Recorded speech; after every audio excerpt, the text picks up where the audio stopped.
एक धूल भरे गांव में जो खेतों और शांत पहाड़ियों से घिरा था, इकबाल नाम का एक लड़का रहता था। वो 13 साल का था। उसकी दुनिया बहुत छोटी थी।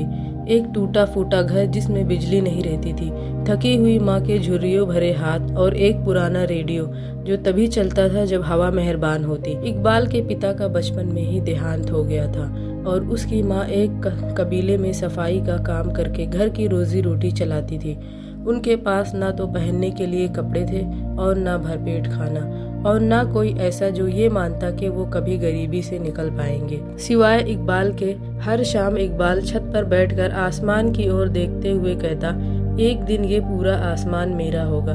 और ये कोई सपना नहीं था बल्कि उसका यकीन था। स्कूल में वो वही लड़का था, घिसे हुए जूते और स्याही में सने हुए हाथों वाला। बाकी बच्चे उस पर हंसते थे, तू इतनी मेहनत क्यों करता है, तू तो एक सफाई वाली का बेटा है, हमारे जैसे लोग कुछ नहीं बनते। इकबाल उनसे कभी बहस नहीं करता। एक दिन स्कूल में घोषणा हुई कि एक राष्ट्र विज्ञान प्रतियोगिता होने वाली है और जीतने वाले को शहर में पढ़ाई करने के लिए स्कॉलरशिप मिलेगी। गांव में किसी ने उम्मीद नहीं की। सबको लगा कि ये तो बड़े शहरों में अमीर बच्चों के लिए होता है, लेकिन इकबाल के लिए ये एक उम्मीद थी। उसने स्कूल की लाइब्रेरी में एक पुरानी किताब ढूंढी और उस किताब को टूटी बल्ब की रोशनी में और बाहर की झिलमिलाती स्ट्रीट लाइट के नीचे बैठकर पढ़ता रहा। हफ्तों तक उसने अपना मॉडल बनाया। कबाड़ से टीन के डब्बे, टूटे रेडियो के तार, टूटे शीशे से अपना मॉडल बनाने की कोशिश की। उसके पास औजार नहीं थे, बस कल्पना थी। एक दिन इकबाल के टीचर ने उसका मॉडल देखा और हंसते हुए कहा, इकबाल तुम होशियार हो, लेकिन ये बहुत बड़ा सपना है। कोशिश करना ठीक है, मगर ज्यादा उम्मीद मत रखना। प्रतियोगिता का दिन आया। इकबाल शहर के स्टेज पर घबराया हुआ खड़ा था और उसके चारों ओर बिल्कुल परफेक्ट ड्रेस में मॉडल वाले छात्र खड़े थे। जब इकबाल ने अपना मॉडल पेश किया तो जज चुप हो गए। उसका मॉडल अजीब था, लेकिन वो काम कर रहा था। उसकी बातों में उम्मीद और विश्वास था।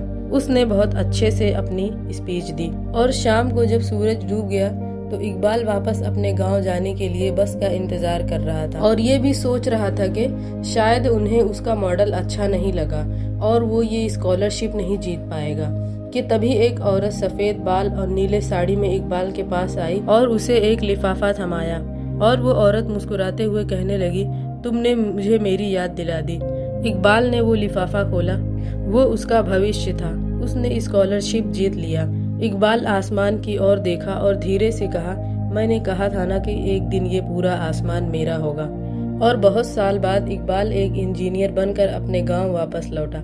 उसने अपने गांव में स्कूल बनवाए और छतों पर सोलार पैनल लगवाए, और जब इकबाल ने अपने गांव में लर्निंग सेंटर बनवाए तो उसके बोर्ड पर लिखवाया, ये आसमान सीमा नहीं बल्कि आपकी सोच है।